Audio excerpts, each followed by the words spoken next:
Dude, that was great. Can you hear me?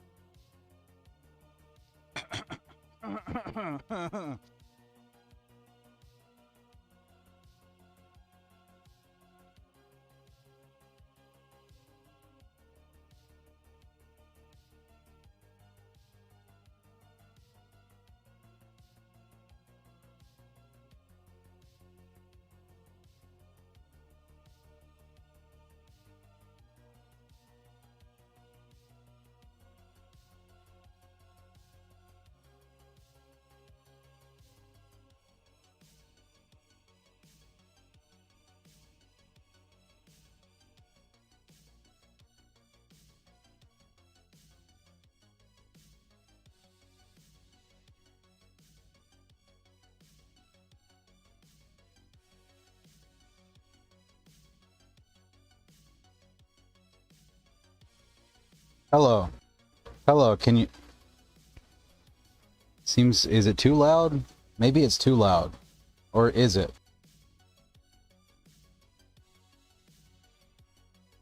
Is that better? How about that? This... Yeah, this seems good. See, it's not peeking out all the way close to the yellow, so I'm not gonna try to blow out anybody's ears here. Let me lower it a little bit more. Okay, that looks good.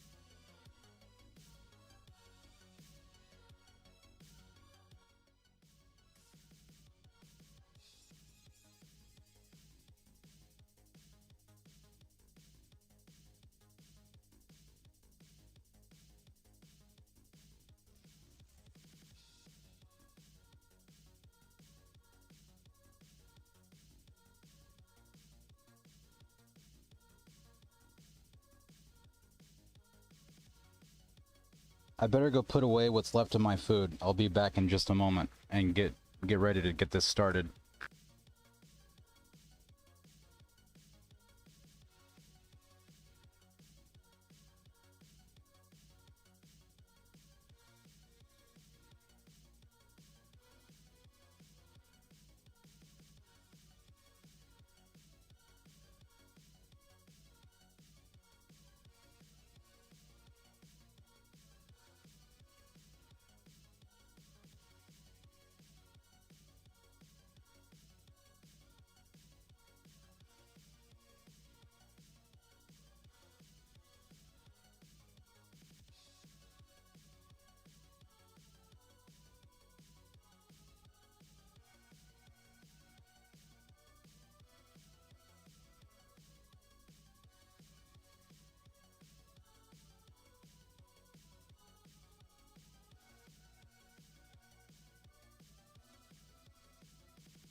Okay.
Trinkets, huh?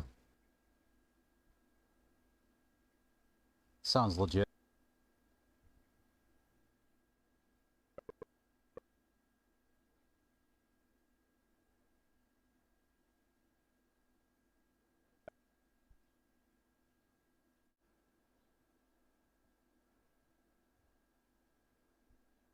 I'm getting my other monitor so I can see the stream, make sure everything looks good.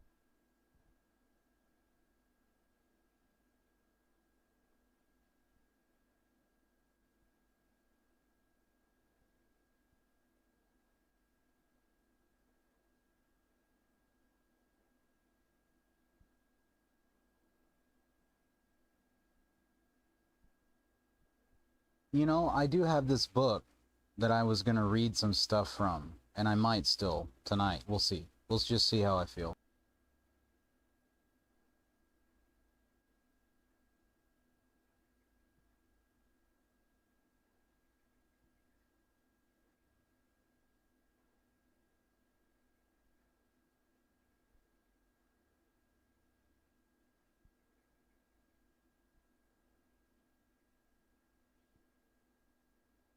Aha! Ha ha ha!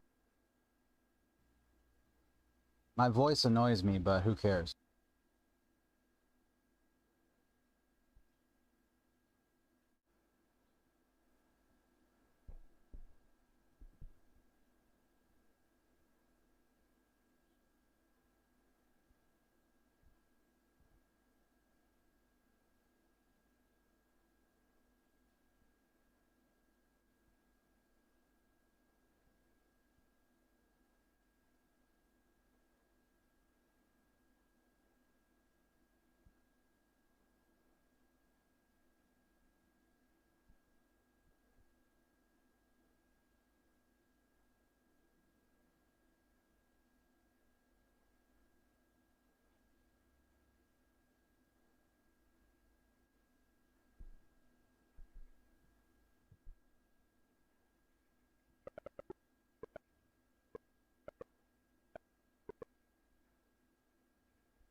Yeah, shit, I feel like,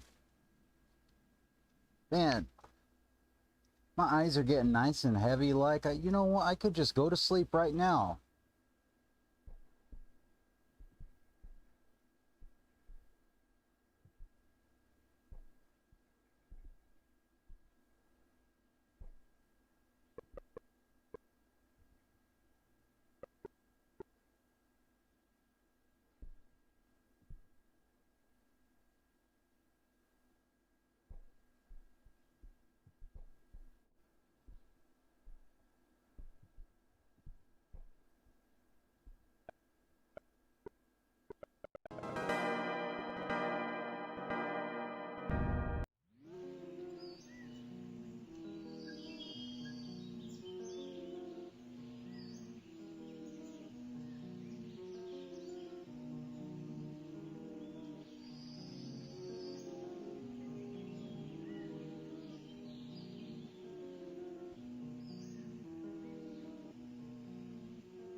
These are not easy to see apples, man.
Where's this last apple?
Wait, fight what? I thought we were having a normal old-fashioned family conversation.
You want to explain yourself?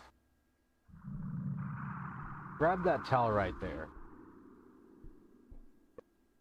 Wrap it around yourself. Sit on that stool.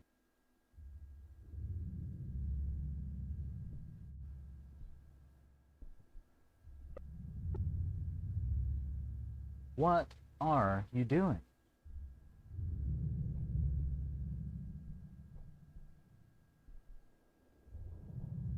You're naked. You've got Cool Whip. You're chasing the cat around.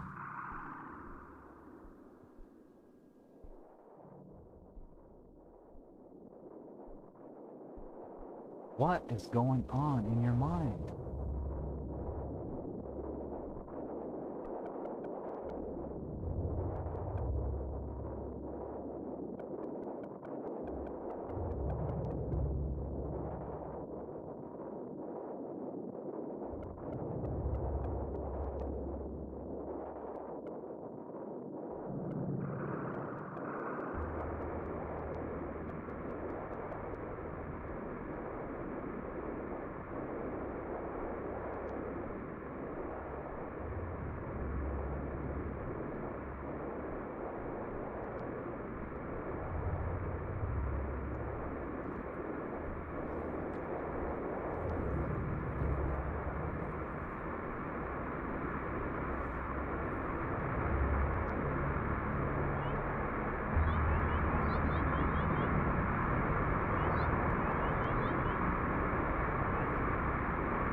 Whoops, I didn't see what she said.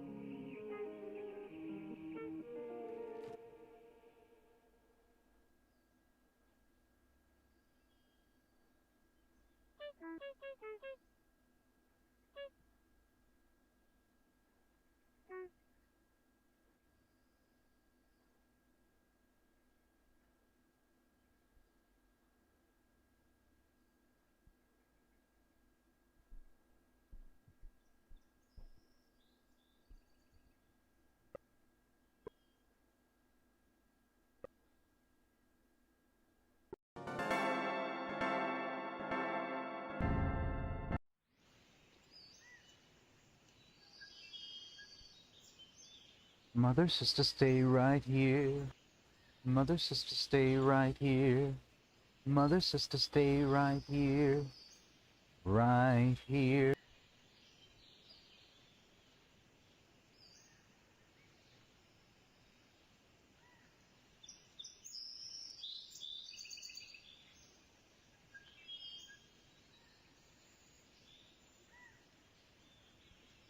Hey, you know what? I think I'll stop here just for now in this game. Maybe it's time to read a spooky story for a minute.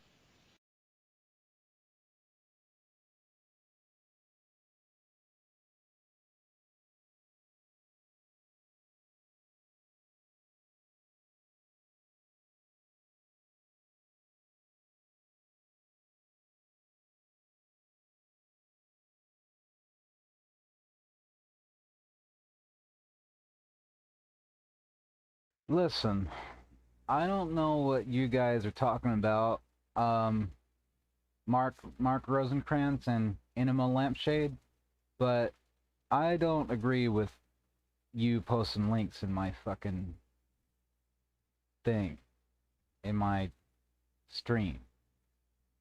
Get the fuck out of here with that shit.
I want to go sit outside for a minute, but I'm coming right back, and I'm gonna read a story.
I needed that.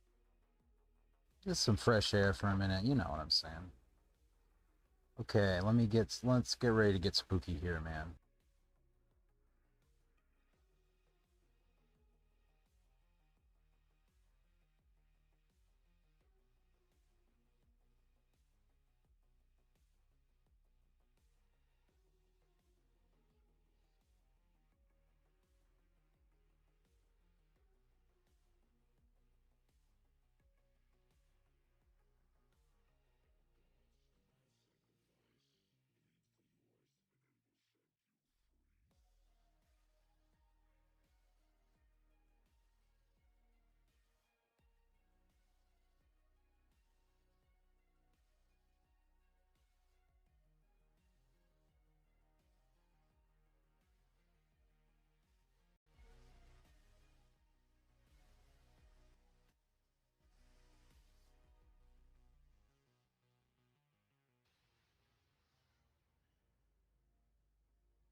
Okay.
Okay, sorry about that.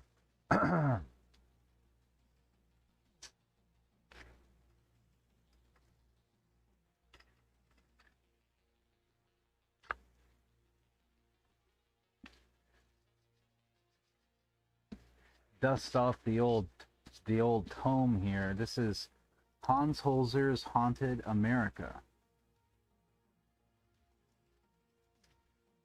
Shout out to Hans Holzer, the OG paranormal investigator.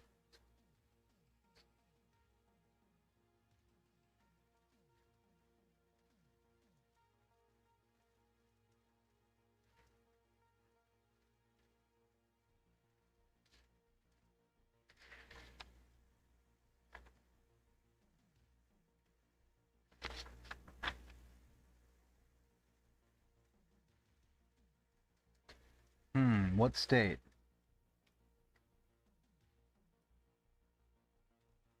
I got a friend in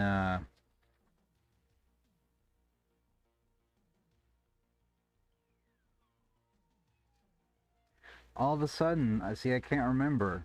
I'll read two stories because I think that my friend is in one of these two places. So let's start out with family visits from beyond.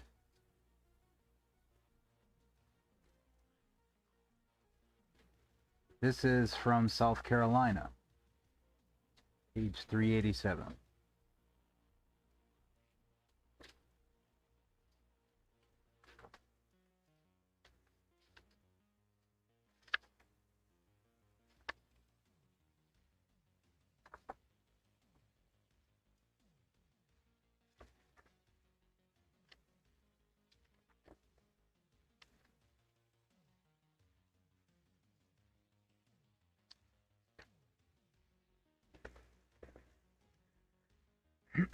Okay. Susan D. of Columbia, South Carolina, was born in Texas. Her father was in the service at first, and after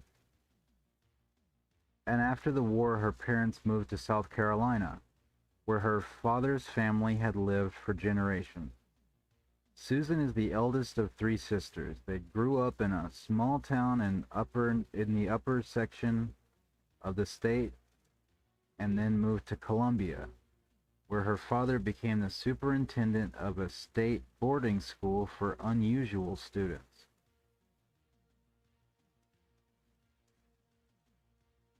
Unusual, that's kind of a vague term. Anyway, at that point, Susan was 17. Later, she entered local college and stayed for 2 years. She is presently living with her boyfriend, who is also in education, and they have a little boy. Because of a background of premonitions, she had some interest in studying psychic phenomena, but this interest was rather on the vague side.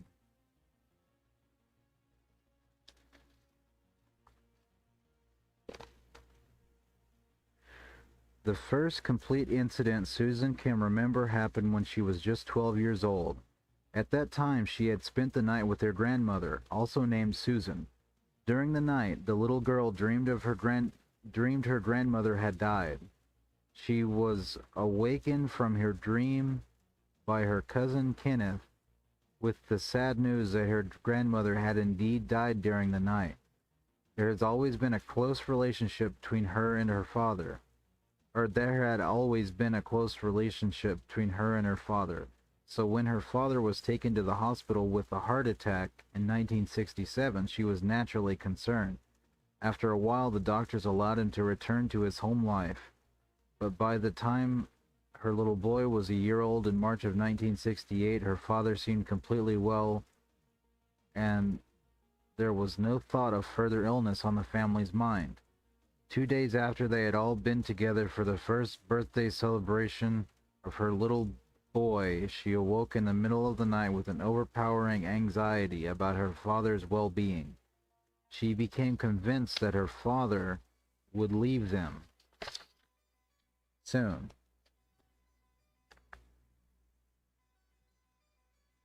Hang on just a second, I'll be right back.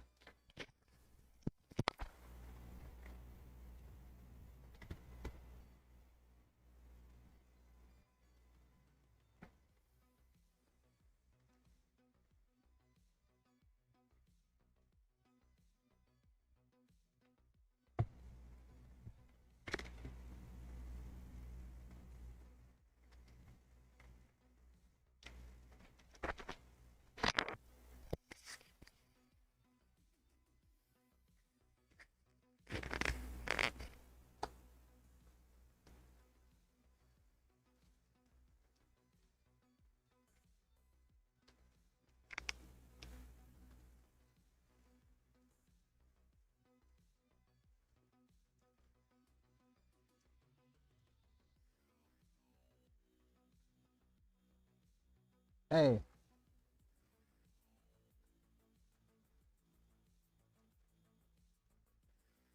you know what?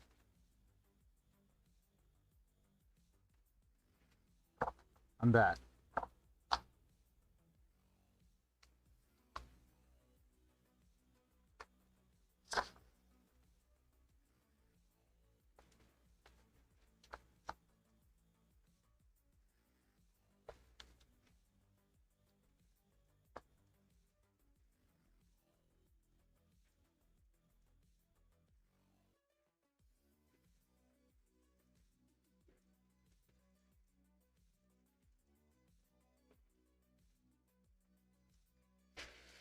Okay.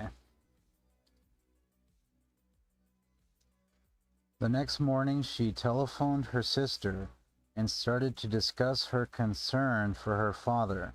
At that moment, her father interrupted her call by asking her sister to get her mother immediately. He died on the way to the hospital that very afternoon. Susan's father had had a close friend by the name of Joe F., with whom he had shared a great love of college football games. Joe F. had passed away a short time before. A little later, Susan and her husband attended one of the games of the University of South Carolina in the fall of 1968. On the way to their seats, Susan looked up toward the rear section of the arena and quickly turned her head back to her husband. She was so upset at what she saw that it took her a moment to calm down and take her seat. There, not more than 8 feet away from her, stood her late father just as he had looked in life. Moreover, she'd heard him speak to her clearly and in his usual tone of voice. Her husband had not noticed anything, and she decided not to tell him about it. As she slowly turned her head back to where they had come from, she noticed her father again. This time, Joe F., his lifetime friend, was with them. The two dead men were walking down the walkway in front of the seats. She had a good opportunity to see them clearly. They seemed as much alive as they had ever been when she knew them both in the flesh. Susan D. has an aunt by the name of Mrs. Fred V. They had frequently discussed the possibility of life after death and psychic phenomena in general, especially after the death of the aunt's husband, which had come rather unexpectedly. It was then that the two women realized that they had shared a similar extraordinary experience. Mrs. Fred V. had also gone to a football game at the University of South Carolina, but her visit was a week later for a different game than Susan's had been. Since the two women had not met for some time, there had been no opportunity to discuss Susan's original psychic experience at the football game with her aunt. Nevertheless, Mrs. V. told her niece that something quite extraordinary happened to her at that particular football game. She, too, had seen the two dead men watch the game as if they were still very much in the flesh. To Mrs. V., this was a signal that her own husband was to join them, for the three had been very close friends in life. As it happened, she was right. He passed on soon afterward. Susan D. has heard the voice of her father since then on several occasions, although she hasn't seen him again. It appears that her father intercedes frequently when Susan is about to lose her temper in some manner or take a wrong step. On such occasions, she hears his voice telling her to take it easy. Well, damn. That's kind of a heartwarming story. I wanted to say that the idea of seeing somebody that you recognize or that you think you know or something, I think that we are all the older that we get, the more that we maybe realize through time or circumstance that maybe we've gone away from things that we were used to or that we enjoyed. And I remember one time somebody saw me at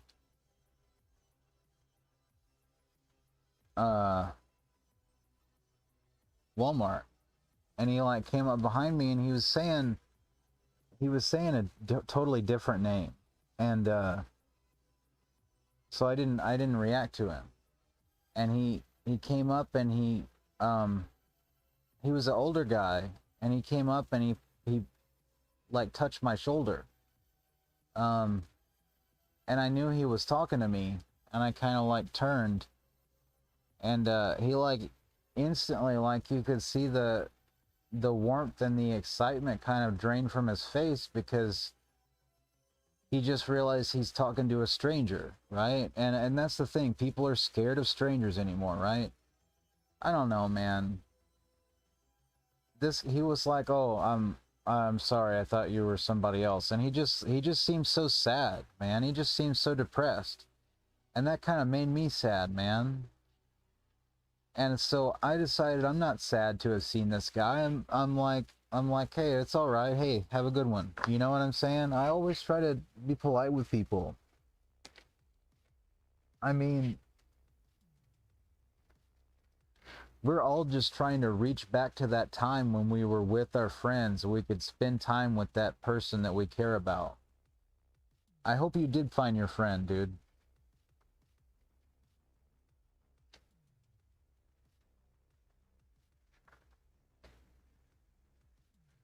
Alright, I'm going to do one more, because I don't want to stay up too late tonight. I'm going to do one more from North Carolina, page 305.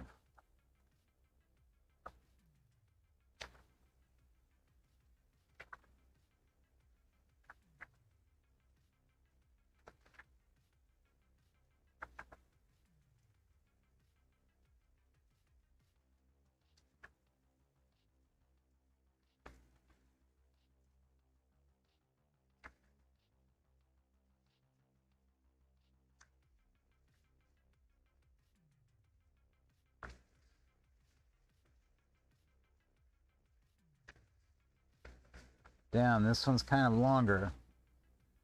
Let me drink some water real quick.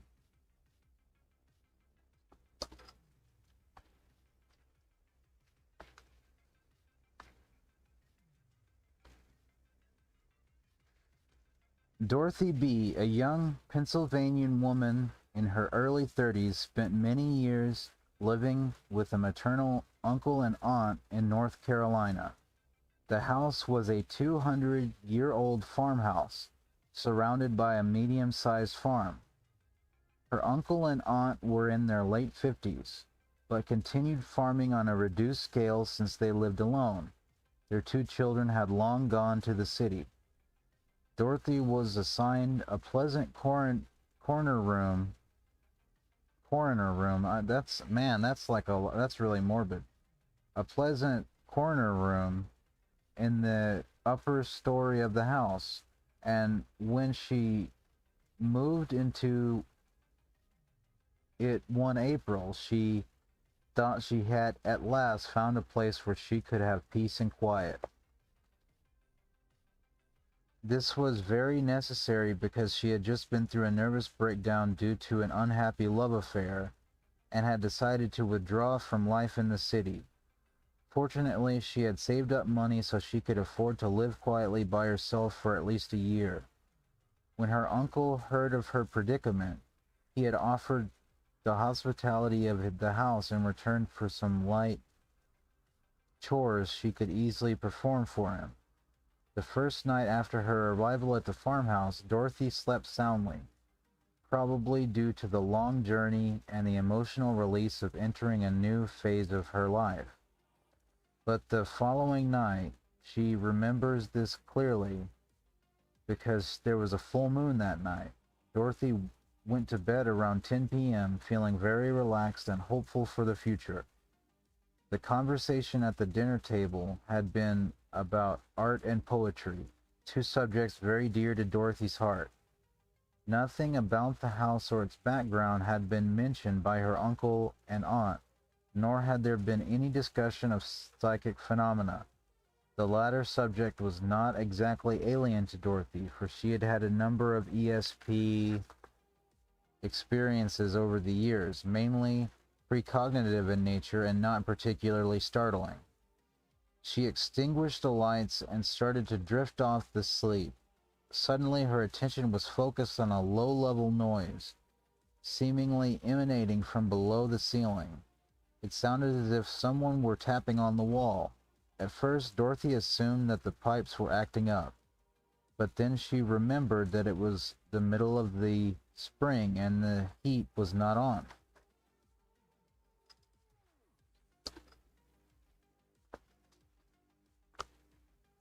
She decided not to pay any attention, assuming it was just one of those noises you hear in old houses when they settle. Again, she tried to drift off to sleep, and was almost asleep when she felt a presence close to her bed. There was an intense chill accompanying that feeling, and she sat bolt upright in bed, suddenly terrified. As she opened her eyes and looked toward the corner of the room, she saw that she was not alone. Due to the strong moonlight streaming in from the window, she could make out everything in the room. Perhaps a yard and a half away from her stood the figure of a young girl, motionless, staring at her with very large, sad eyes. Despite the terror, Dorothy could make out that the girl was dressed in very old-fashioned clothes, unlike the kind that are worn today. She seemed like a farm girl. The clothes were simple but clean, and her long brown hair cascaded down over her shoulders. There was a terrible feeling of guilt in her eyes, as if she were desperately seeking help. "What do you want?" Dorothy said, trembling with fear as she spoke. The apparition did not reply, but continued to stare at her. At this moment, Dorothy had the clear impression that the girl wanted her to know how sorry she was. At this point, Dorothy's fear got the better of her, and she turned on the light. As she did so, the apparition vanished immediately. Still shaken, she went back to sleep and managed a somewhat restless night. The following morning, she asked her aunt whether there had been any psychic experience in the family.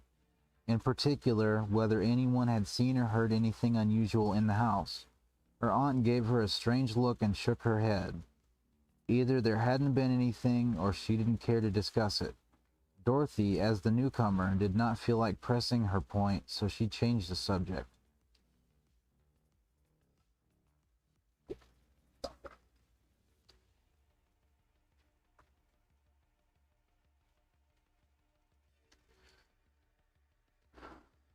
That night she went to bed with anticipatory fears, but nothing happened. Relieved that it might have all been her imagination due to the long trip the day before, Dorothy began to forget the incident. 3 days later, however, she was again awakened by the feeling of a presence in her room. The cold was as intense as it had been the first time, and when she opened her eyes, there was the same apparition she had seen before. This time she was pleading for help even more, and since Dorothy did not feel the same gripping fear she had experienced the first time, she was able to communicate with the apparition. "I want to help you. Tell me who you are," she said to the specter, waiting for some sort of reply. After what seemed like an eternity, but could have been no more than a few seconds, Dorothy received an impression that the girl was in trouble because of a man she had become involved with. To be sure, the ghost did not speak to her.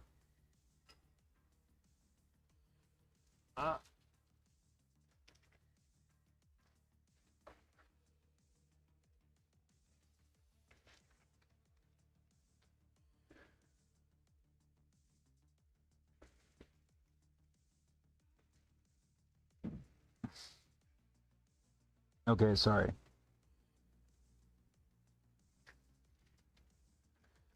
Let's see. To be sure, the ghost did not speak to her. The thoughts came to Dorothy on a telepathic level, haltingly in bits. Picturing the apparition with a tall, good-looking man also wearing old-fashioned farm clothes. In her mind's eye, Dorothy saw the two lovers, and then she heard what sounded like a tiny infant. At that point, the apparition vanished, leaving Dorothy very much shaken. The following morning, she broached the subject of ghosts with her aunt, but the reaction she got was so cold she hesitated to go on, and again she did not relate her experiences. Several weeks passed without incident of any kind, that is, except for some strange noises. Dorothy ascribed to a settling of the house, or perhaps a squirrel or two in the rafters above her room. It sounded like furtive, light footsteps. Furtive meaning secretive, by the way. I had to look that one up for Dark Souls. Anyway, light footsteps if one were so inclined to interpret the sounds. Again, there was a full moon, and Dorothy realized that she had been at the house for a full month. That night, Dorothy went to bed earlier than usual, hoping to get a good start toward a night's sleep since she had been particularly active during the day helping her aunt clear out a woodshed in the back of the farmhouse. It had not been an easy chore. Somehow the atmosphere on the woodshed was very depressing, and Dorothy wanted to leave more than once, but hesitated to do so, lest her aunt accuse her of being lazy. But the feeling inside of the woodshed was heavy with tragedy and unhappiness, even though Dorothy could not pinpoint the reasons for it. Now she lay in bed, waiting for sleep to come. She had drawn the blinds, but the moonlight kept streaming in through them.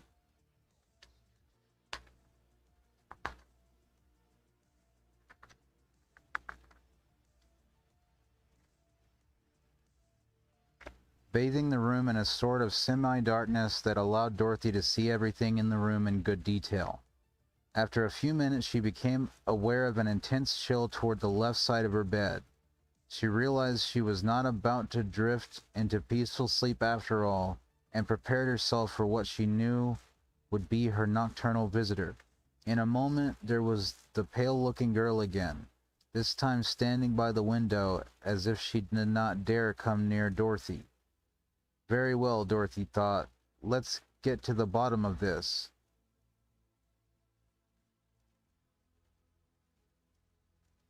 That's it? That's them, is it? Let's get it on then. Anyway, let's get to the bottom of this. I've had about enough of it. And if this ghost is going to make my life miserable here, I might as well know why. Somehow the ghost seemed to have read her mind, because she came closer to the bed, looking at Dorothy again with her large, tearful eyes. As if someone had told her to, Dorothy now closed her own eyes and allowed the apparition to impress her with further details on her story. Why does this sound like...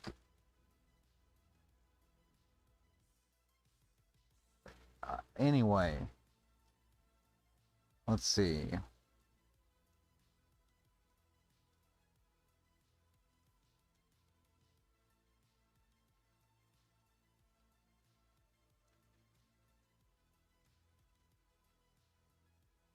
Again she saw the husky young man and the ghost girl together, and this time there was an infant with them. Next she saw an old woman entering what appeared to be a very run-down shack or room, and something in Dorothy recognized the shack as the woodshed she had been in during the day. Then something horrible happened, although she could not see it with her mind's eye. Dorothy knew that the child was being butchered, and that the old woman was the instigator. Quickly, Dorothy opened her eyes and looked at the apparition. For a moment, the girl looked at Dorothy again as if to say, Now you understand why I'm still here. Man, let me just stop. Man, I had guessed where this was going. Not to totally derail the story, but let me just pause for just a moment. I've heard stories just like this from, I like exactly like this, except different, but exactly the same kind of story. Exactly the same feeling and sound and everything. From someone else who said that they were a psychic. And I'm just going to go out on a limb and say that all women are probably really in tune with their emotional side, maybe more than they even understand. And that if you've got like a mind's eye, or you've got an intuition, or you got a gut feeling, I don't think it means you're psychic necessarily. You know, everybody can have a gut feeling, man, but you got to be rational, you know? And so while I on one hand I don't doubt it was scary to see this, I've had some real whoppers of dreams before myself, some really awful scary stuff.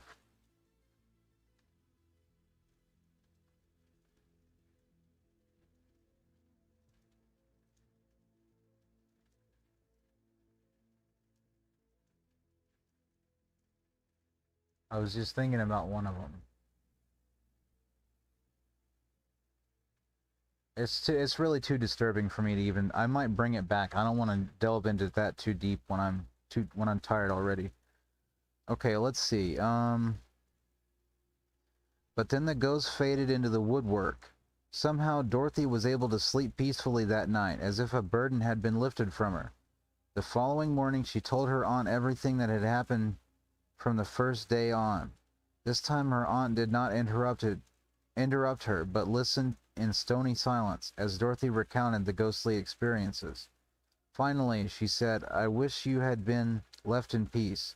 That is why I did not want to tell you anything about this ghost."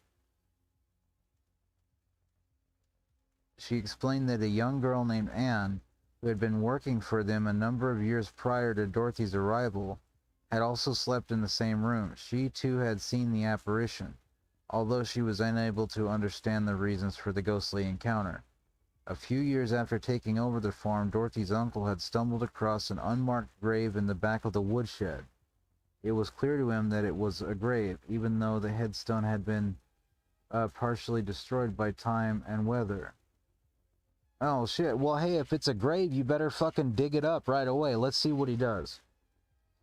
He had assumed it belonged to a slave, for there were slaves in the area at the time when the farm was built, but the grave seemed unusually small, and Dorothy's aunt wondered whether perhaps it might not be that of a child.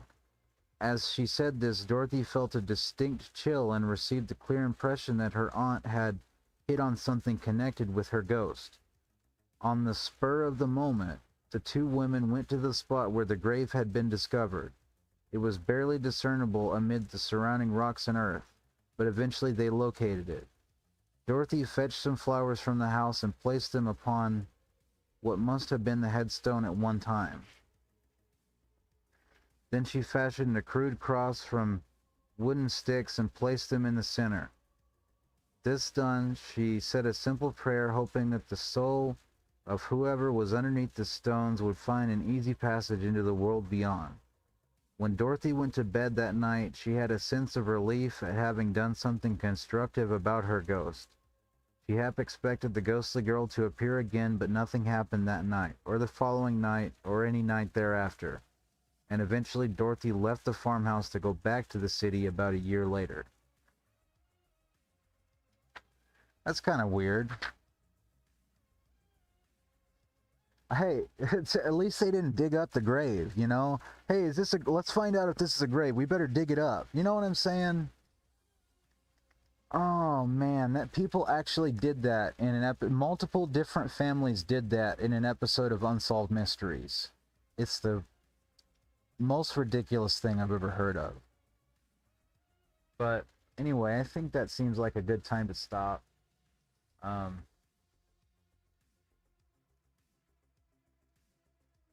It's been a short one, but I don't want to stay up too late, so